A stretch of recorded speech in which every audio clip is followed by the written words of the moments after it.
I've been a canine handler for almost 9 years. My partner is a 4-year-old German Shepherd named Rex. He's trained in tracking and narcotics detection, and he's solid. He doesn't spook easily. I've taken him into warehouses, abandoned houses, woods at night, and he's always steady. That's why what happened that night stuck with me. We were called in to assist patrol on a house search after a foot pursuit in the area. Officers had attempted to stop a male suspect a few blocks away, and he ran.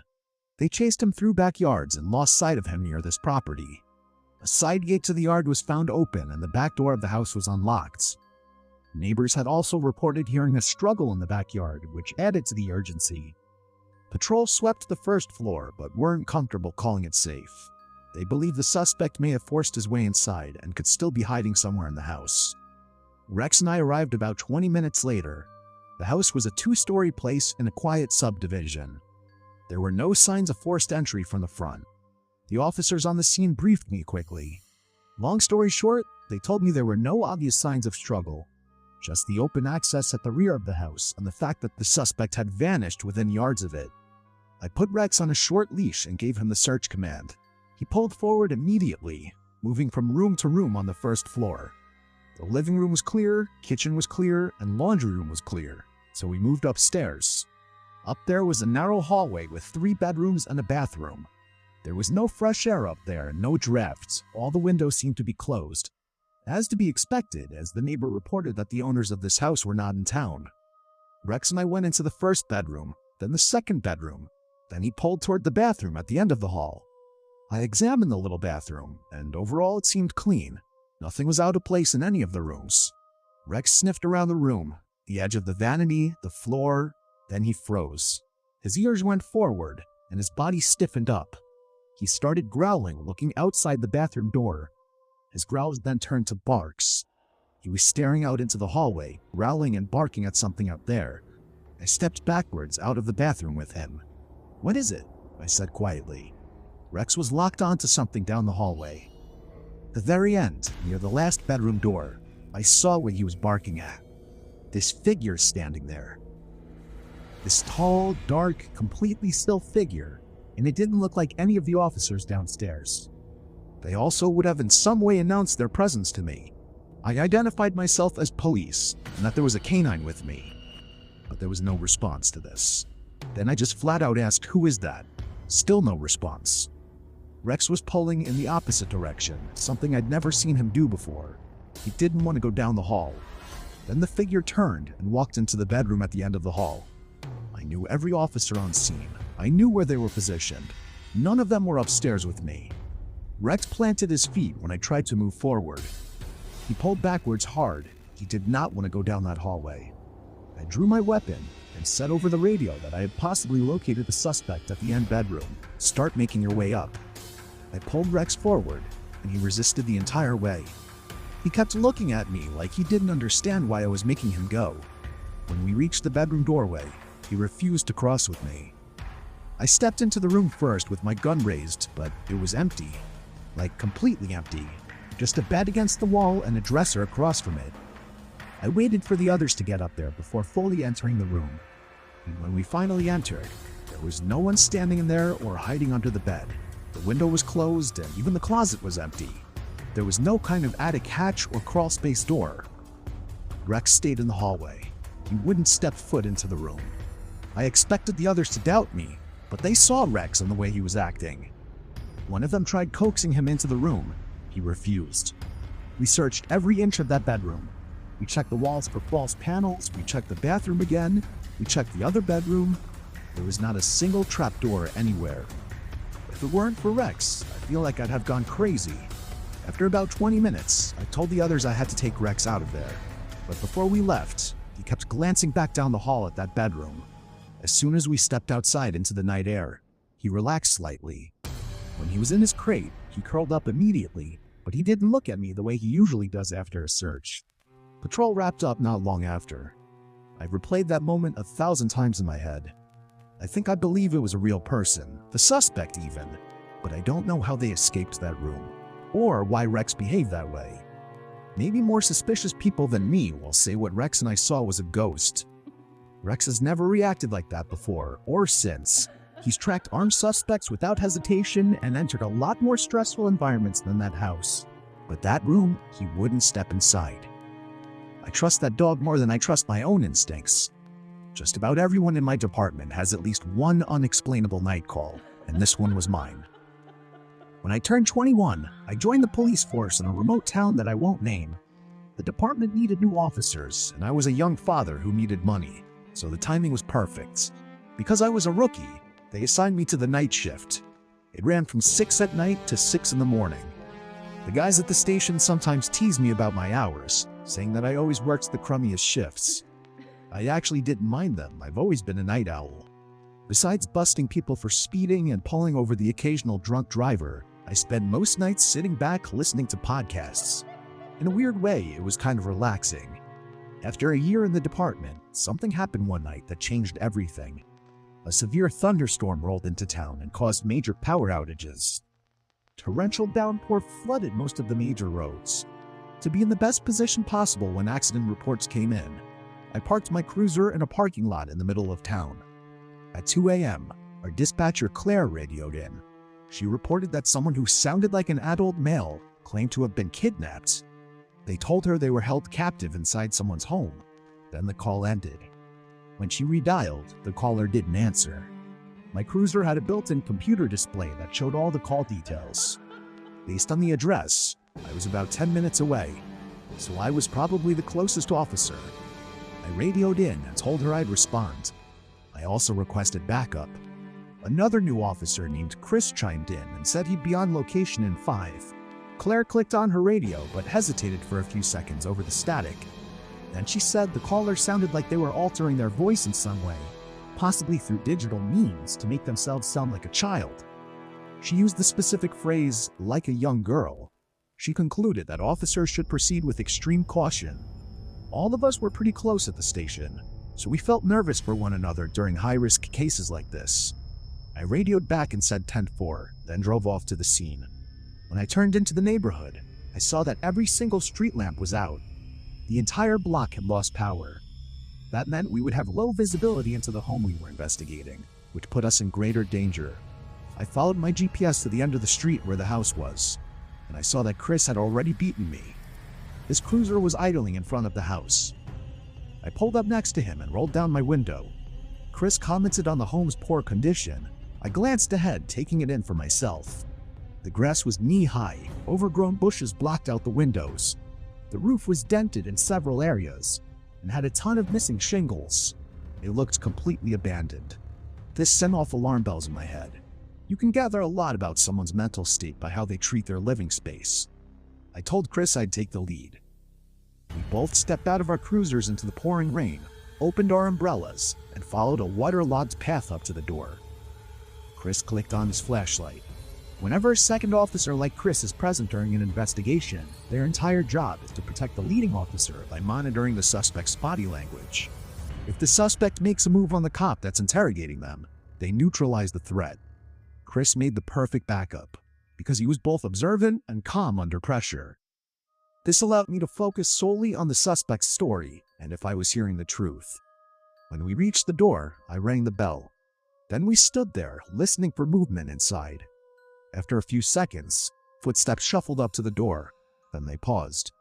Whoever was on the other side was completely still, just waiting. A feeling came over me that we were being watched. Slowly, my gaze drifted over to the peephole. As soon as I made eye contact, a distorted shape moved back, like whoever was watching us had pulled their head away. "If you're in there, we'd like to ask you a few questions. Open up, please," I said. They froze again, as if they were thinking about what to do next.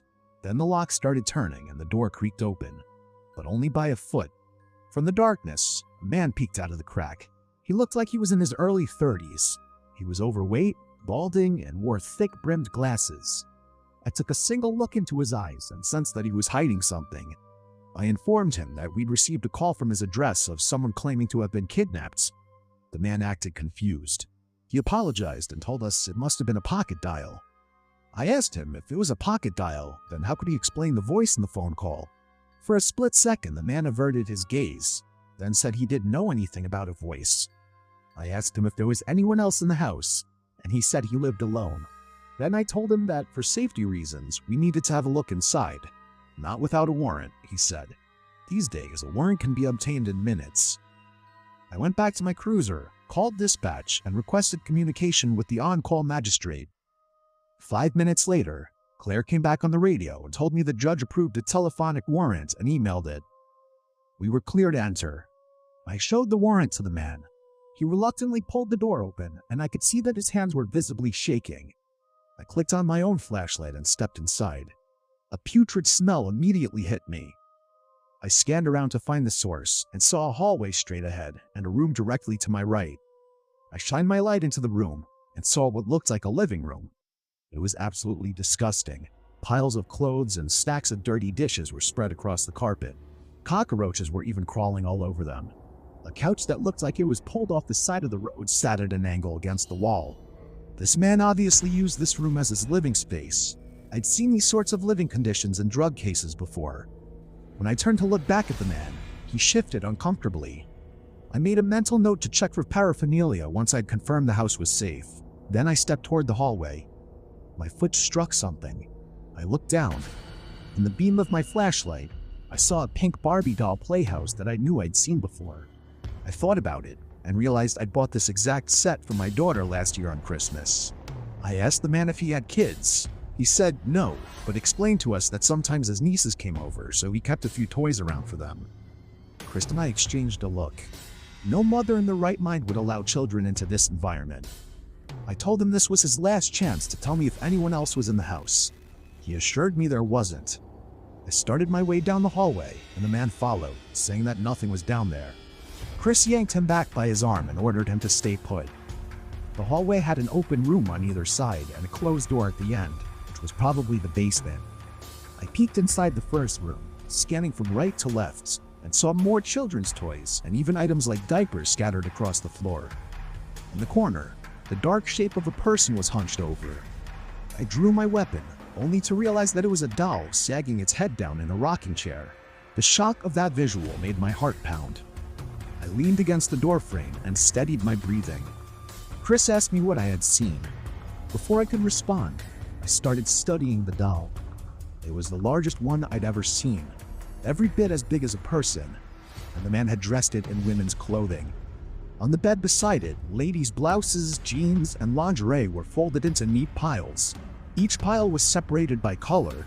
Meanwhile, the rest of the house was a pigsty. What was happening in this room felt wrong on many different levels.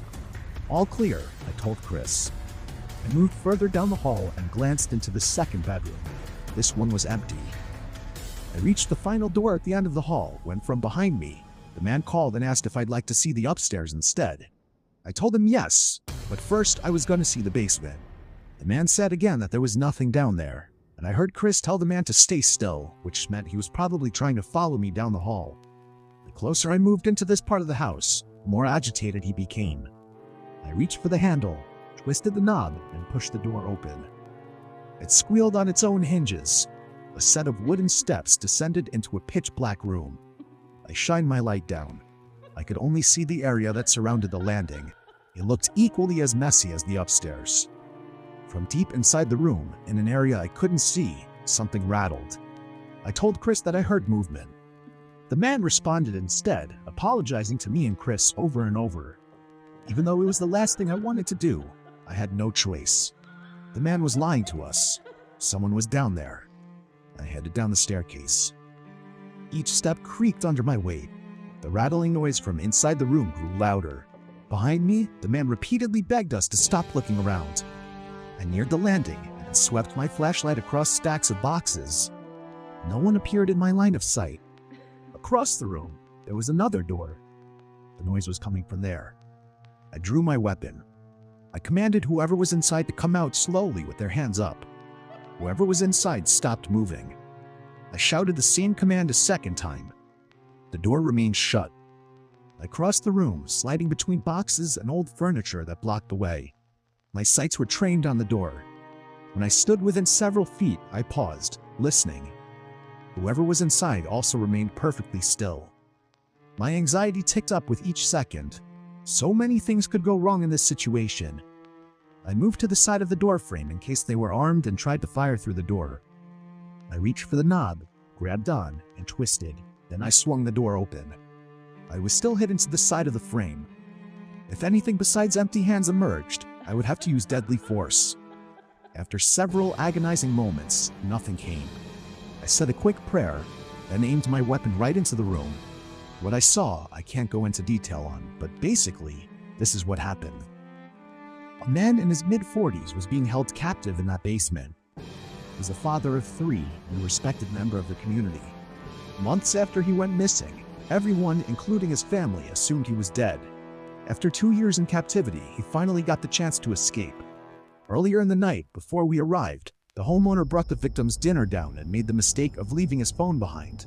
The victim managed to activate Siri and call 911. When we arrived on scene, the victim had already been confined in a way that prevented him from calling upstairs or making any kind of substantial noise. Then, when I ordered him to come out, he froze in fear, not because he couldn't obey my command, but because he didn't want me to use lethal force, thinking that he was a threat. Once I opened the door and found him, we arrested the homeowner on the spot and took the victim to the hospital for immediate treatment. I feel incredibly lucky that no one was harmed, and that we could reunite this man with his family. But the most disturbing detail, which has haunted me every day since, is how my dispatcher described the voice of the man who made the call. Why was he speaking like a child? The only explanation that makes sense is that this man was forced to speak in that young tone of voice for so long that even when he called the station, that's the only way he could communicate. And if he was forced to do that, what else inside that house was he forced to do? I've been a patrol officer for a little over 8 years now. I've worked nights for most of that time. You see a lot on midnights. For example, I've lost count at how many domestic fights, drunk drivers, break-ins, and overdoses I've had to deal with. After a while, most calls start to blend together. You show up, then separate people, you take a report, possibly make an arrest, and then move on. There are only a handful of calls that ever stuck with me. This is one of them. It happened in late October a few years back, around 2:40 in the morning. Dispatch toned me out for a 911 hang-up. The caller had reported hearing a woman screaming from inside the house next door. The address was on a quiet residential street, one that most people are familiar with, lined with single-family homes in a decent neighborhood. Nothing that generated a lot of police activity. The caller said the screaming had stopped by the time she dialed 911, but she was sure that she heard someone yelling for help. I was only about 5 minutes away. When I pulled up, the street was dead silent. Most of the houses had their lights off at this time, of course. A light rain had started to fall, just enough to make the pavement shine under the streetlights. The house in question was a 2-story place with a small front porch. There were no lights on inside that I could see from the street. I parked a few houses down and approached on foot. As I got closer, I noticed the front door was slightly cracked open. That immediately raised my guard because it confirmed some validity to what this woman had reported. I radioed dispatch and advised I was on scene and had an open door. I asked for another unit to start my way, but at that time of night, the nearest backup was about 10 minutes out at least. I stepped onto the porch and listened. The only sound was the light rain hitting the ground. I knocked on the door frame and announced myself, "Police Department." No response. I knocked again a bit louder. At that point, with a report of screams and an open door, I had exigent circumstances. I pushed the door open slowly and stepped inside. Nothing really stood out, such as any kind of signs of forced entry or weird smells. The living room was directly ahead of me, and everything looked normal and neat. There were no signs of a struggle. I searched the living room first, checking behind the couch and in the corners. Then I moved toward the kitchen. My flashlight beam bounced off clean countertops and a sink full of dishes. There was a glass on the table with what looked like water still in it. I remember that detail because I made a mental note of it, meaning that someone had been sitting there not long ago. I called out again, "Police Department. If anyone is here, make yourself known." My voice sounded too loud in the quiet home. Rarely would I get nervous on a late-night call, but something about this was creeping me out. I kept expecting someone to answer from upstairs, but no one ever did. I moved down the hallway toward the back of the house. I remember the layout. There was a small bathroom on the right, a guest bedroom on the left, both clear. At the end of the hallway was a staircase leading up. As I stepped onto the first stair, I heard a sound from above, like a quick faint shuffle. like a foot dragging across carpet. I stopped and listened. I drew my weapon and continued up the stairs slowly, one step at a time, keeping my light aimed ahead. The upstairs hallway had 3 doors. 2 were closed, one slightly open. The open one was at the end. As I reached the top, I heard it again. A soft movement from that direction. I announced myself a 3rd time and told whoever was inside to show their hands. No response. I approached the open doorway and pushed it wider with my foot. It was a bedroom that was larger than the one downstairs. The bed was unmade with the sheets partially hanging off the side. A lamp on the nightstand was knocked over onto the floor. That was the first thing that looked wrong. I stepped inside and checked the closet. It was empty. Then I checked under the bed. Nothing. The window was closed and locked. No obvious way in or out from that room. I felt that uncomfortable feeling in my chest you get when something isn't adding up. The rest of the upstairs still needed to be cleared. The second bedroom was a kid's room from the look of it because of the toys on the floor, the small dresser, and posters on the wall. There was no one inside. The last door was the bathroom. As I reached for the handle, I noticed something on the carpet outside the door. A dark spot. At first, I thought it was just a shadow from my flashlight, then I realized it was wet. I crouched down and touched it with my glove. There was blood. Not a huge amount, but enough to form a small pool. My heart rate went up instantly. I called it out over the radio and asked dispatch to expedite backup. People may forget police officers are people too, but when we're in these kinds of situations, we're just as scared as anyone else. I pushed the bathroom door open and flicked on the light with my elbow. The shower curtain was closed. There were streaks of blood on the tile floor leading toward the tub. I moved closer and yanked the curtain back. The tub was empty, but there was more blood near the drain. The blood looked as though someone had been standing there bleeding. I checked everywhere in the bathroom to no avail. By this time, backup was still a few minutes out. I was alone in a house with fresh blood and no victim. I did another sweep of the upstairs, but slower this time.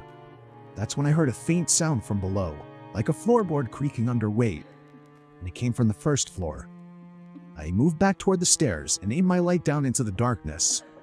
The living room was still dark and I couldn't see movement, but I felt it. That feeling like you're being watched. I descended slowly, trying to control my breathing. When I reached the bottom, I cleared the living room again, the kitchen too. But then I noticed something I hadn't before. A door near the refrigerator that I'd assumed was a pantry. It was slightly ajar now. I was almost certain it had been closed earlier. I approached it and opened it wider. It wasn't a pantry. It was a narrow set of stairs leading down into a basement. The light switch was at the top. I flicked it up, but it did nothing. Either the bulb was out or the power was cut down there. The stairs descended into complete darkness. I radioed again, advising I was going into the basement. No way was I waiting up there with someone possibly moving around below me. I started down the stairs. The basement was unfinished, and as I went down, I noticed concrete floors, exposed beams, and boxes stacked along one wall. As I stepped off the last stair, I saw a chair in the middle of the room, a metal folding chair, and the floor beneath it, a large pool of blood, bigger than what I'd seen upstairs. The chair had zip ties attached to the armrests. They were cut. I scanned the rest of the basement. That's when my light hit movement in the far corner. A figure bolted behind a stack of boxes. I yelled for them to stop and started moving toward them, but they moved fast, heading toward the back of the basement where there was a small window near the ceiling. I heard glass shatter. By the time I reached that corner, the windows had broken and whoever it was had forced themselves through. The window led to a narrow side yard between houses. I climbed out after them, cutting my hand on the glass in the process. Outside, it was still raining. I could see a dark shape sprinting toward the alley at the end of the block. I chased for a bit, but lost them once they turned the corner. Backup arrived minutes later. We set up a perimeter. K9 responded, detectives came out, but we never found the person who ran. The house turned out to belong to a man who lived alone. He wasn't there. We found his wallet upstairs and his phone on the kitchen counter. There were signs he'd been restrained in that basement chair. The blood matched him, a lot of it, but not enough to confirm he died there. He was never found. The neighbor who called 911 swore she heard a woman screaming. We never identified any female connected to that address, and no signs anyone else lived there. I don't know if I interrupted something in progress or if I walked in after it was already over. If they hadn't made that one mistake in the basement, knocking over that stack of boxes, I might have walked out of there thinking it was a false alarm. The missing man's case is still technically open. Every once in a while, I drive down that street on patrol. A new family lives in that house now. I see the kids' bikes in the driveway sometimes. Like I said, it's a normal neighborhood. But sometimes fucked up things happen in the most normal neighborhoods.